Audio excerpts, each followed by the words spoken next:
এই দেখো চিংড়ি মাছ আমি ভাজি দিয়ে দিয়েছি, ওদেরকে দেখো চিংড়ি মাছের মালাইকারি কীভাবে বানাই। দেখো চিংড়ি মাছ ভাজা কমপ্লিট। এখানে চিংড়ি মাছের একটা মালাইকারি টাইপের করবো, মালাইকারি ঠিক না। তো এখন পেঁয়াজ পেঁয়াজ এখন ভাজা হয়ে যাচ্ছে। তো দেখো রসুন পেঁয়াজ কাঁচা লঙ্কা ভালোভাবে দিয়ে কষাতে হচ্ছে। এটা দুধ মালাইকারি, দুধ চিংড়ি মালাইকারি হবে।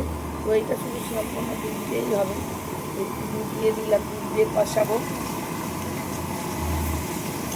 আর দিয়ে দে টমেটো।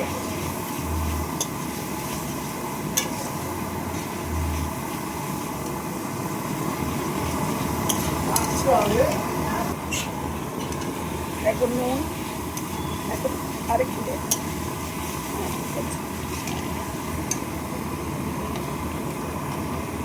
আর এটা বাটা মশলা আছে, জিরে, এটা মশলাটা দিয়ে দেবো।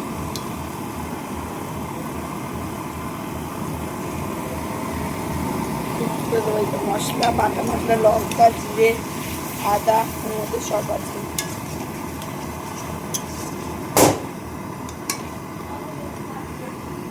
দেখো এরপর দুধটা আমি দিয়ে দিচ্ছি, পুরো দুধটা দিয়েই হবে। দুধ মালাই চিনি এনে দিদি।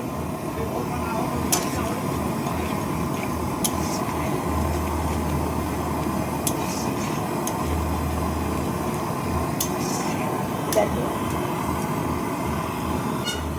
এই দেখো দুধ মালাই চিংড়ি একদম কষানো হয়ে গেছে। এরপর আমি আস্তে আস্তে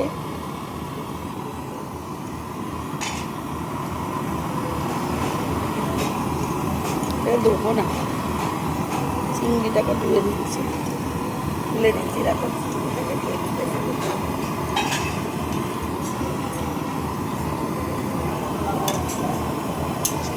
দেখো চিংড়ি মাছগুলোকে আস্তে আস্তে তুলে দিই, জোরটা কমিয়ে দিচ্ছি।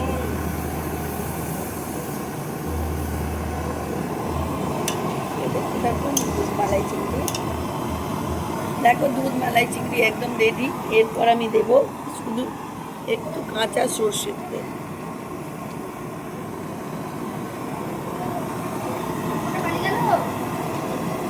ওই দেখ এই একদম রেডি। এরপর আমি ঢেলে নেব, দেখতে থাকবো।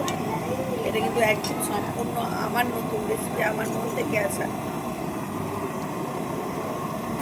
দেখো চিংড়ি দুধ মালাইকারি একদম রেডি। যদি ভালো লাগে প্লিজ শেয়ার কমেন্ট লাইক করতে ভুলো না। তো প্রচুর প্রচুর শেয়ার করে দাও বন্ধুরা। শুভ দুপুর। আর আমার মেয়েকে এখানে এক্সপেক্ট করা, আমার মেয়ের একটু বার্থডে, মানে দ্বিতীয়বার পালন করা হচ্ছে। তো যেহেতু সরস্বতী পুজোর আগের দিন করেছিল তাই। তো বাই।